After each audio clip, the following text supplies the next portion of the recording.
Not only have we had update 2.2 for Battlefield 2042 come out on a Thursday rather than a Tuesday, but we've had a number of new announcements specifically relating to core feedback around the class system and when we're going to be seeing that in 2042 as well. The first thing I've got to say is that credit where credit is due. Honestly, I think the Orbital rework is probably the best rework we've had so far. Primarily, I think that's because it's not just containers and sandbags in the rework and there is a bit more involved in it, and I can tell you it's good from my opinion because I'm actually playing Conquest on 2042, probably for the first time in about 8 months. As you all know, I'm not a Conquest guy in 2042 whatsoever, but I do really like the setup for Conquest on Orbital with the new flag positions, specifically the D flag, and how that creates a bit of a channel towards both B and E. All in all, the devs can have a little bit of a pat on the back for that one.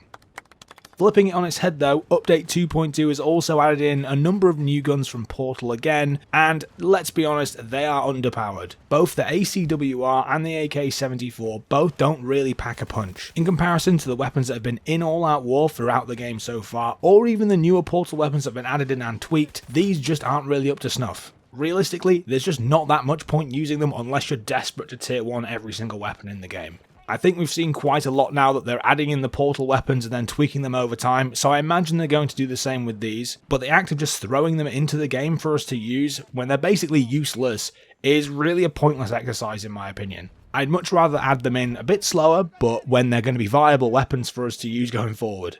I think we all know why we saw this update on the Thursday when categorically DICE have said that they were not going to do any Thursday updates.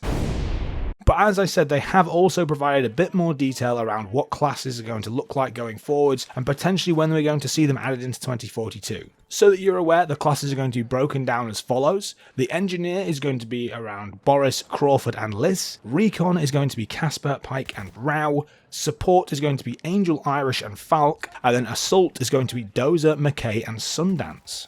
I think in terms of that breakdown, they've made a smart move swapping around Irish and Crawford, as they've rightly recognised that Irish is much more of a defensive specialist or character in comparison to Crawford, who I think up to this point we don't really know where he's sat. The one person who's going to be interesting to see what happens with though is Rao. I can appreciate why they've put him into the recon slot because he's meant to be more of a target designator, which you would typically have with a recon, so using a soft lam for example, but because team play's taken a backseat for nearly the past year in 2042, if you're playing solo and relying on random people in your party to be running equipment to take down vehicles once you've targeted them, I don't think you're going to be particularly successful. Of course, traditionally, if we were looking at Battlefield, it would make more sense. So ultimately, I think we're just going to have to see how Rao plays within the new ecosystem that they're setting up. Interestingly, I also find it funny that only the Assault specialists or Assault characters can use the concussion grenade, whereas every other character can use the EMP but not the concussion. I can appreciate why they wanted to make a differentiator in the grenade slot as well, but I don't really see why that needed to be caveated so much, or there needs to be a split between those. They're grenades after all. I think anyone should be able to carry any grenade.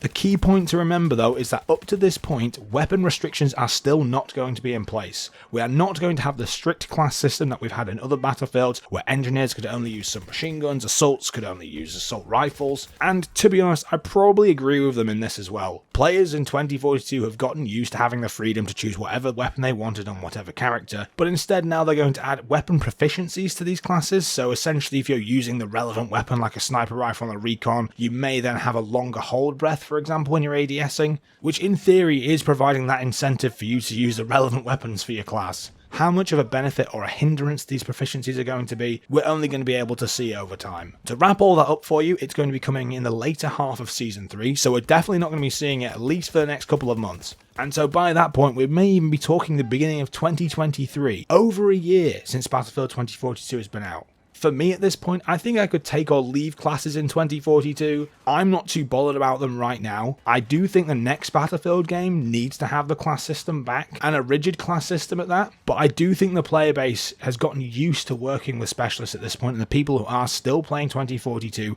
don't really mind specialists too much. So by bringing in a class system at this stage, I am a little bit concerned it might divide up the player base even further. But again, we're just going to have to wait and see. Let me know down in the comments below what you think of Update 2.2. Do you think they've hit the nail on the head with Orbital and some of the weapons they've added in? And also, are you looking forward to classes coming back? I imagine that's going to be a big talking point in the weeks and months to come, and I'm excited to see how it all turns out. As always, it's been an absolute pleasure. Thanks very much for your time, and I'll catch you all in the next one.